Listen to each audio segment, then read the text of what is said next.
Hello guys, welcome to my channel.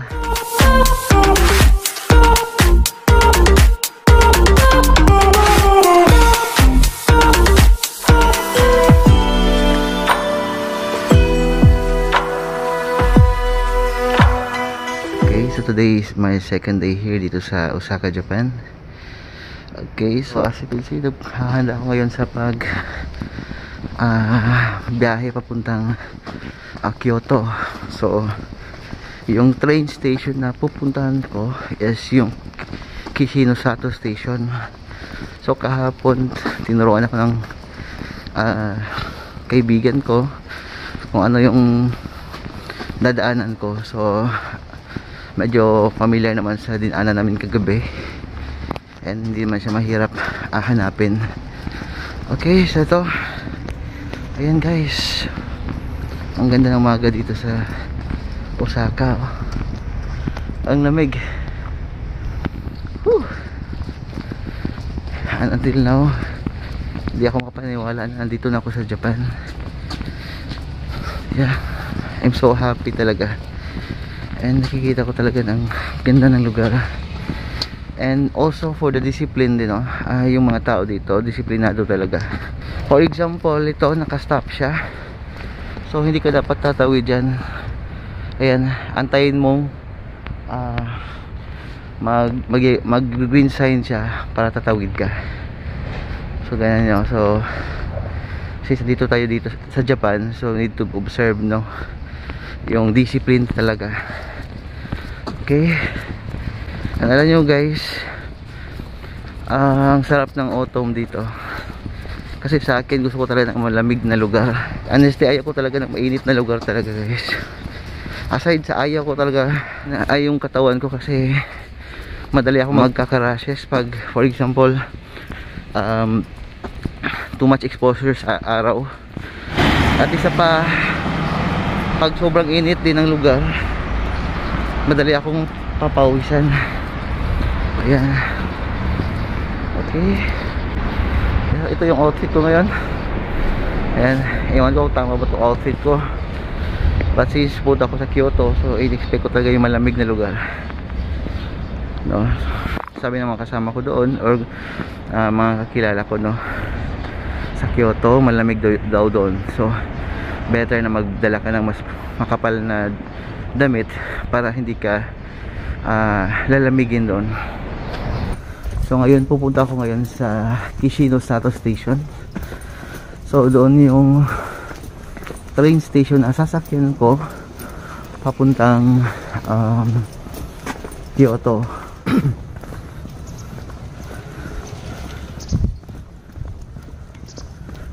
Okay, so guys, may paalala ko sa inyo.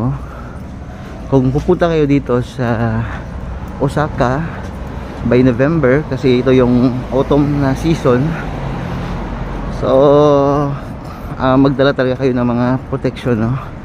So yung gloves, yung coat, tapos magmask din kayo, kasi hindi nyo kakayanin yung lamig, kasi syempre malamig, so apektado talaga yung ilong mo. So magdala ka talaga ng mask. Okay, so andito na tayo ngayon sa Kishinosato Station.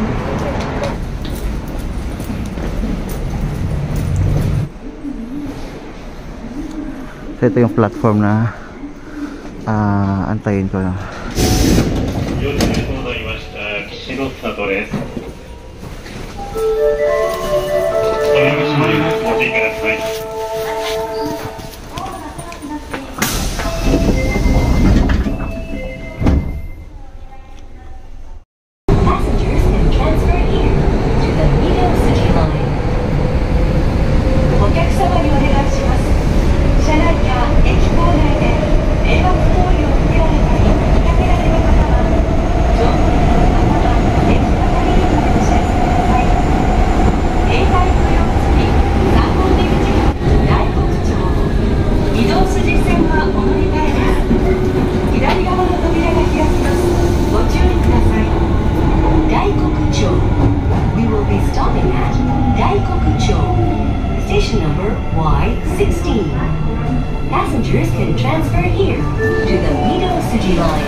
Okay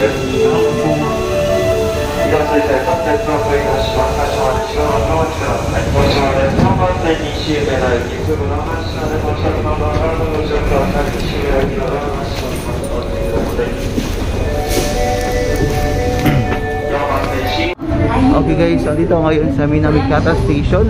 So ngayon nilipat ako ng ibang line sa Hankyu Station since yung pupuntahan ko is doon sa Kyoto. So Hankyu line yung sasakyan natin pag pupunta tayo doon sa Kyoto. Okay?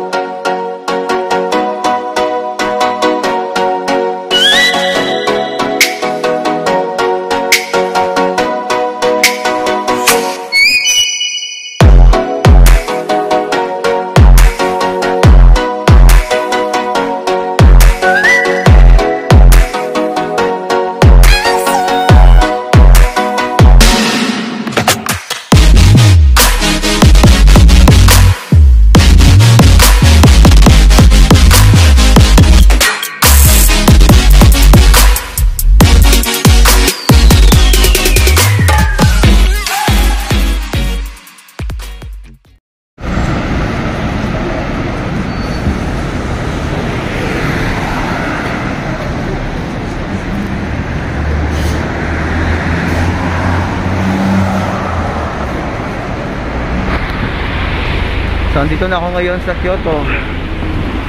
No, so currently nandito ako sa may Kyoto Kawaramachi Station.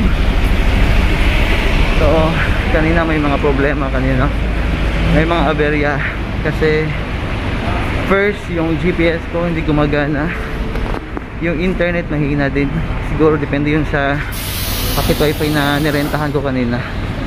But overall yun, a lot of learnings no, na nakuha ko from this trip. And dito sa Kyoto Kawaramachi Station, aantayin ko yung ka-churchmate ko na si Jonas. So antayin ko na lang kung saan siya ngayon. Rating ngayon, bago lang talaga. So ngayon inaantay ko yung kaibigan ko, si Brother Jonas, no? So matagal na siya dito sa Japan. Uy! Wait lang. Ayan guys, so si bro Jonas.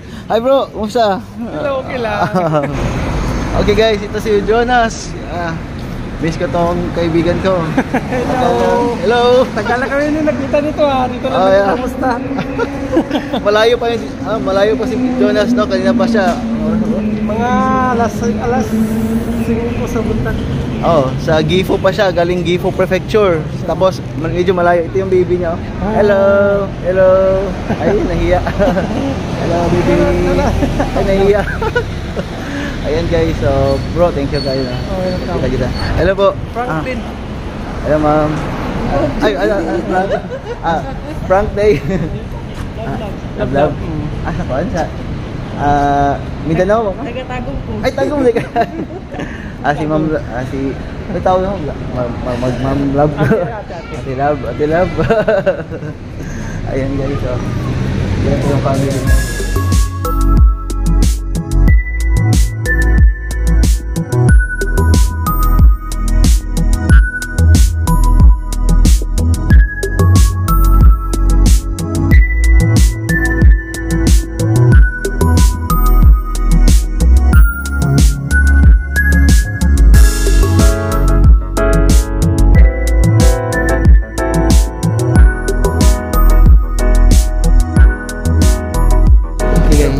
Tayo ngayon sa Fushimi Inari.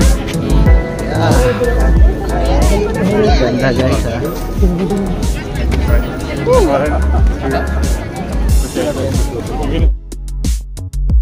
Ang Fushimi Inari Taisha ay isa sa mga tourist destination dito sa Kyoto, Japan.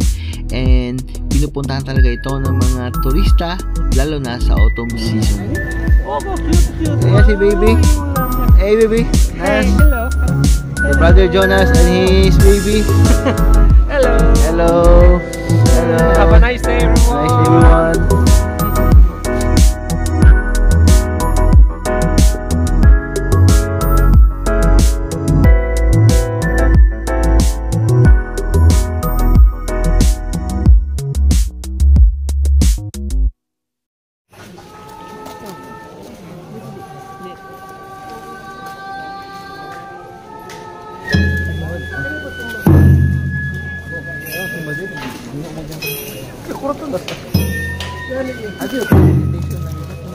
So may mga presentation dito sa sa place na pinuntahan namin. So ang ganda.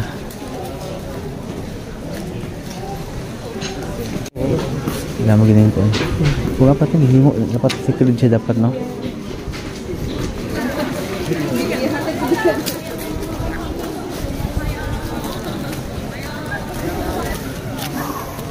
This. Look at it.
Summer. Nagkaisa mo ko naglamig summer nga lagmig mga nature ba para ni laglagan. Kaya talira kayo mi sulod din sa sa mga shop gani sa para coffee shop sa anagapong nga lugar. Kay igang kayo. Ang imo sa nina mabasa na. Kana mo na akong kalaban kay bro. Pastong kuan. Kana mo basa nimo sa nina. Oo, kana di ko ganahan ang basa. Ayun. Imbes nga ganahan ka. Gwapo no ng picture kay quality kayang kuan pero ay mong lawas. Ayun guys, so ito yung mga snacks na dito. And wow.